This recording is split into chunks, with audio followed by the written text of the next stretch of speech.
실전에서 매매를 하다 보면 어제까지만 해도 잘 맞아오던 매매 기법이 오늘은 또 맞지가 않는 경우도 있고요.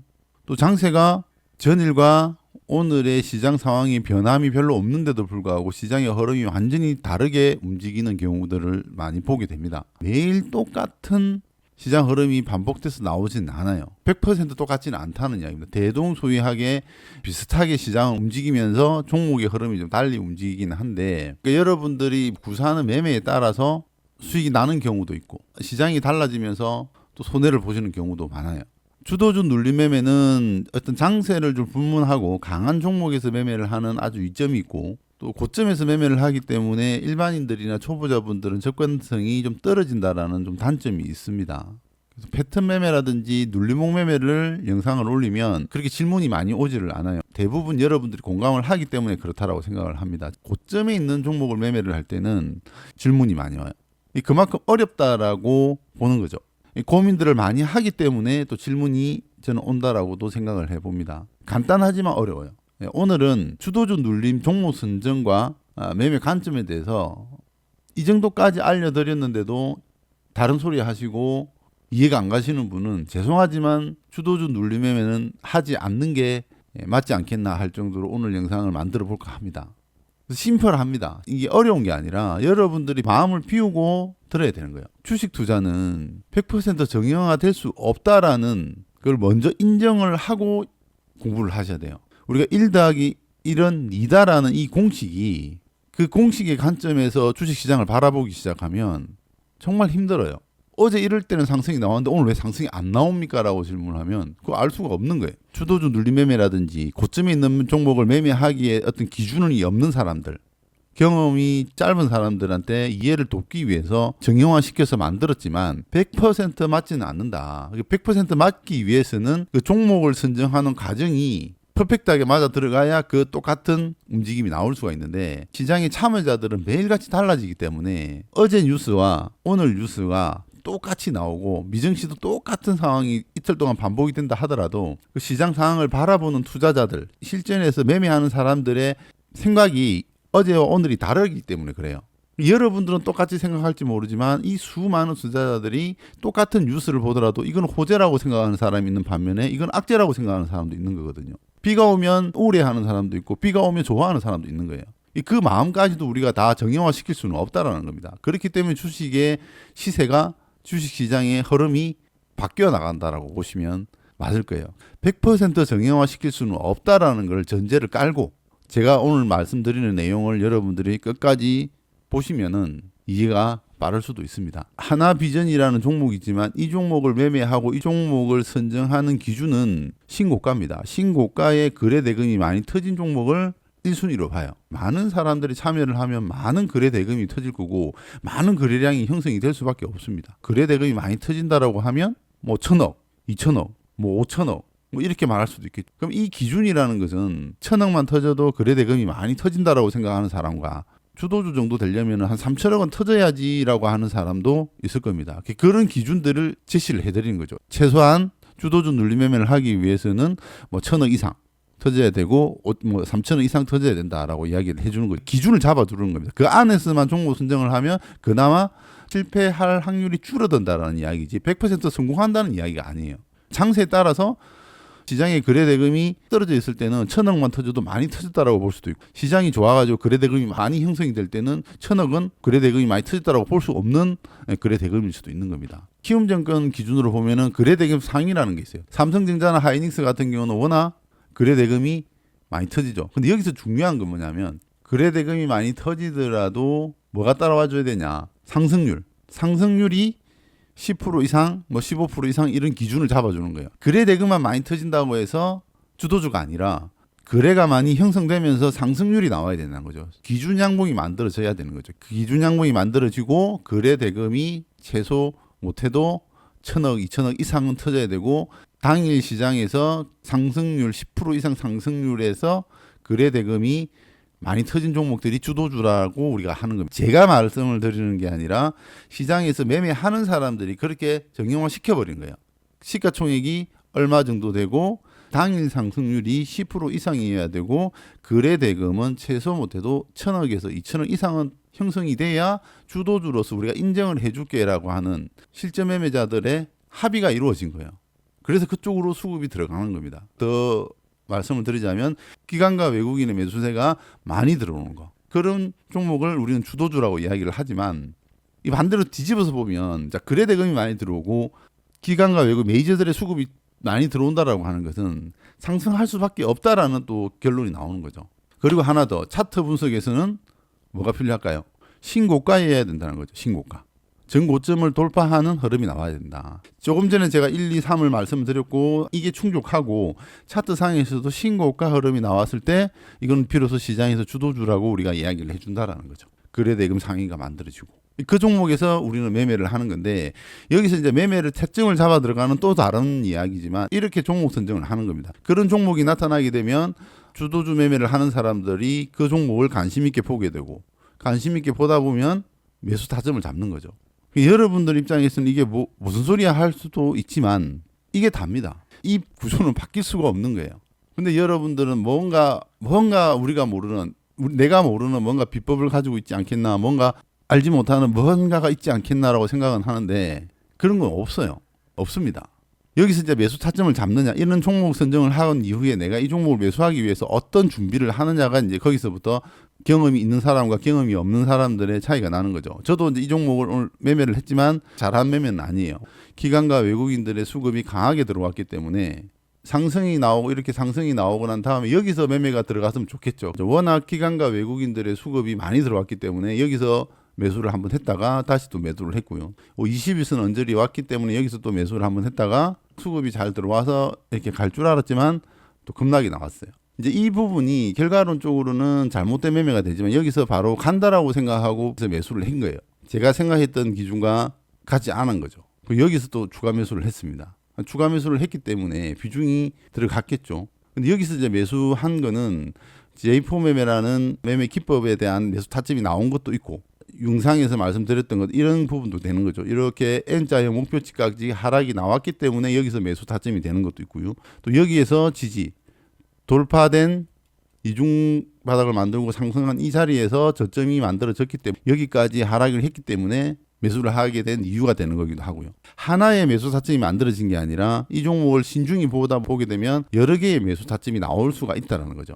그래서 이런 자리에서 매수를 하게 되는 거고 그 자리에서는 저만 매수를 하는 게 아니라 다른 사람들도 각자만의 어떤 매수 타점이 만들어지면서 매수가 유입이 되면 반등이 나오게 되는 거죠. 헌터 주식에서 제가 올려드리는 영상만 보더라도 이렇게 분차트 상에서 이렇게 N자형 목표치가 다 이 목표치만큼 하락이 나왔기 때문에 여기서도 한번 매수를 해볼 수가 있고 언더슈팅이라고 그러죠. 목표치만큼 빠진 상태에서 더 빠질 수도 있습니다. 더 빠질 수 있기 때문에 우리는 여기서 한 번에 원타치로 매수가 들어가는 게 아니라 분할 매수라는 걸 하겠죠. 정확한 저점을 모르기 때문에. 그렇지만 여기는 정확한 매수 자리가 될 가능성이 높다라는 근거들이 제가 조금 전에 말씀드렸던 내용들이 나오게 되는 거죠. 기술적 반등이 나오는 겁니다. 여기서 반등이 나왔을 때 이런 구간에서 매수가 들어왔기 때문에 여기서 매수를 해서 평단가를 낮췄기 때문에 수익으로 전환이 되면 빨리 차익 실현을 하는 거죠. 비중이 많이 들어갔기 때문에. 이런 구간에서 매수했던 거는 결과론적으로 봤을 때 이탈이 나오면서 잘못된 게 되는 거죠. 잘못됐으니까 그러니까 여기서 이탈할 때 손절을 하는 게 맞는 거죠. 그러나 비중 조절이 되어 있다 그러면 여기서 이탈이 나오더라도 이런 라인들과 J4 매매에 대한 매수 타점들이 있기 때문에 거기서 분할 매수를 해서 평단가를 낮추고 반등이 나왔을 때 빠져나오는 것도 하나의 방법이 되는 것이고 비중을 낮춰서 수익을 내고 나올 수도 있는 방법이 되는 거죠. 매매하는 사람에 따라서 달라질 수 있다는 거죠. 그리고 반등이 나와서 여기서 매도를 했습니다. 매수를 잘못했냐? 원래 더 하락할 때까지 저는 기다려서 매매를 하는데 왜 미리 매수가 들어갔냐 그러면 프로그램 매수가 좋았어요. 프로그램 매수가 강하게 매수가 들어갔고 여기 한 40만 주까지 매수가 들어왔다가 다시 하락하면서 23만 주, 25만 주까지 떨어졌다가 다시 종가에는 54만 주까지 매수가 들어왔습니다. 프로그램 매수가 강하게 들어갔고 거래대금 기준으로 봐서도 가장 거래대금이 많이 터진 당일 상승률 대비 거래대금이 가장 많이 터진 종목이 하나 비전이었다. 프로그램에서 기관들 그 잠정 기준으로 보더라도 기관들의 잠정 매수세도 계속 유입이 되고 있는 상황이기 때문에 얘는 하락을 하면 매수 관점이 될 수도 있는 거고 하락하지 않고 다중바닥을 만들고 상승할 수도 있다라는 생각을 할 수 있는 거죠. 수급과 차트의 패턴과 시장 상황의 거래 대금을 봤을 때는 어떻게 보면 좀 완벽하다. 매수하지 않으면 안 되는 상황이 만들어져 있는 거죠. 근데 하나가 뭐가 있냐면 하나 관련주들이 하락을 하고 있었습니다. 하나비전은 하나그룹주 내에서도 후발주에 속하고 있었지만 먼저 강했던 하나오션이나 하나에어로스페이스라든지 하나 관련주들은 고점에서 장대 음봉으로 떨어지고 있었기 때문에 그 부분이 안 좋았던 부분들입니다. 이 좀 어려운 이야기가 될 수 있는데 하나 관련주가 그동안에 강했던 하나그룹 중에서 1등주, 2등주, 3등주가 있는데 비교적 하나비전은 후발주에 속하지만 1등, 2등주가 음봉으로 조정을 받고 있는 상황이기 때문에 꼴등주가 그룹 내 테마 내에서 순환매 관점에서 하나비전을 보게 되는 거죠. 이제 상황이 바뀌는 거죠. 어제 상황과 오늘 상황이 바뀌는 거죠. 똑같은 하나 관련주를 매매를 하더라도 어떤 날은 하나 에어로스페이스를 매매하는 거고 어떤 날은 하나 오션을 매매하게 되는 거고 어떤 날은 또 하나 비전을 하게 되는 거고 이게 바뀌는 겁니다. 이것 때문에 여러분들이 이제 어려워하는데요. 그런 부분들은 장세와 시장 상황에 따라 계속 바뀌는 겁니다.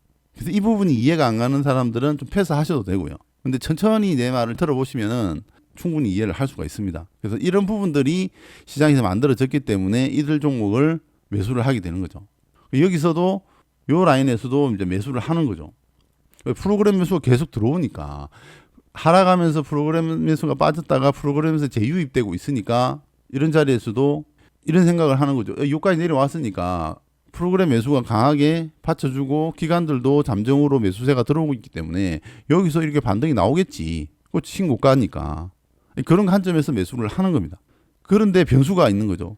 하나 그룹주들이 다 하락을 하고 있기 때문에 100% 맹신할 수는 없다라는 부분이죠. 여기서 저점을 안 깬다라고 생각하고 이렇게 가겠지라고 매수를 했지만 또 결과는 어떻습니까? 여기 매수하고 여기 매수를 했지만 흘러내리는 거죠. 대표님이 일봉에서 기준장봉을 볼 때 이런 시가 라인들을 지지를 한다라고 했는데 여기 자세히 보면 시가를 이탈했어요. 여기 종가 장대 양봉의 종가나 시가를 지지한다라고 이야기를 많이 했는데 종가를 이탈했잖아요. 그럼 여기서도 이제 손절이 나온다. 이 종가 부분이 얼마냐면 54,400원이라면 54,400원을 이탈했다면 여기서 지지를 하고 나와야 되는데 차트를 이렇게만 보면 54,400원을 이탈하게 되지만 차트를 전체를 다 보면은 이 가격대까지 여기 라인에서 저점에서 잡아주는 걸 볼 수가 있는 거죠. 여기는 종가는 이탈했지만 여기서 종가로 마감하는 걸 볼 수가 있는 거죠. 이런 것까지도 여러분들이 생각을 해야 되는 거예요. 이 종가 54,400원에서 지지를 하고 마무리를 할지 54,000원을 살짝 이탈하면서 물량을 한 번 더 털어내고 마감을 할지 이런 것까지 이제 변수를 생각을 하게 되는 거죠. 이게 수를 내다보는 거죠.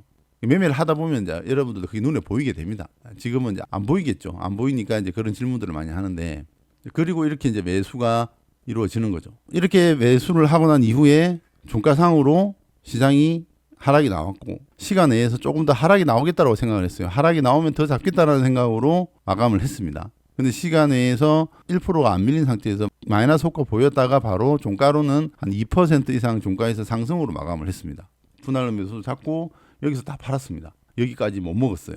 여러분들 입장에서는 아니 여기서 힘들게 분할 매수하고 했으면 여기까지 가져가야지 왜 여기서 다 팔았어요 라고 할 수도 있지만 제 입장에서는 그래요. 여기서 저점을 못 잡았기 때문에 여기서부터 정확하게 저점을 잡아서 매수를 했다 그러면 선택의 폭이 많은데 이미 저는 위에서부터 분할로 잡아가 내려왔기 때문에 비중을 많이 잡아서 평단가를 많이 낮췄지만 아침에 상승이 나왔을 때 매도를 했습니다. 비중을 확 줄였죠. 절반 이상 줄여버리고 조금 더 들고 있다가 그냥 밑으로 밀렸다가 반등 나왔길래 또 다시 매도를 하고 그냥 다 정리를 해버리고 말았어요. 그러고 나니까 이제 5% 6% 상승이 나왔는데 여기까지는 상승이 나올 수도 있지만 제 기준에서는 이제 이 정도까지는 한번 노려볼 수 있었다라고 생각을 했지만 아침에 그렇게 강한 흐름이 아니었고 어제 연봉으로 조정받았던 에어로스페이스라든지 이쪽 종목들이 강하게 치고 올라갔기 때문에 하나비전은 또 약세 흐름을 보였습니다.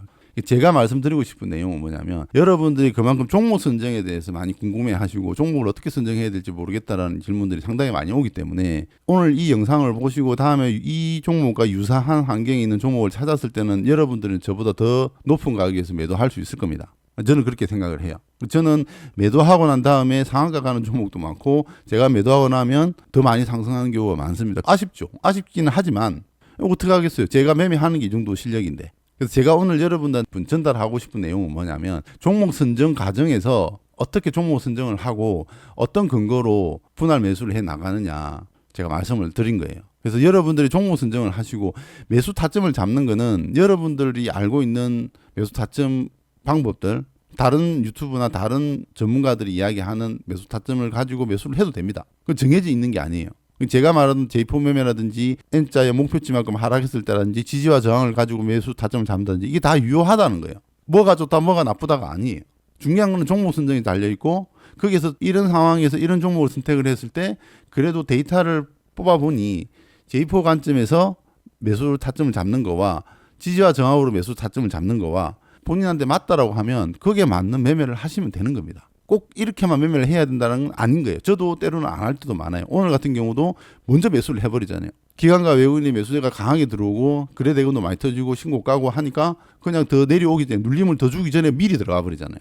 저도 그런 결과론적으로는 잘못됐지만 또 그렇게 해서 상승하는 경우도 많기 때문에 그런 매매를 한다는 거죠. 제가 생각했던 대로 움직이지가 않으니까 저점 매수를 못하면 수익으로 변환되면 또 그때부터 또 매도를 하게 되는 거고 비중 축소를 하게 되는 거고요. 이게 매매라는 겁니다.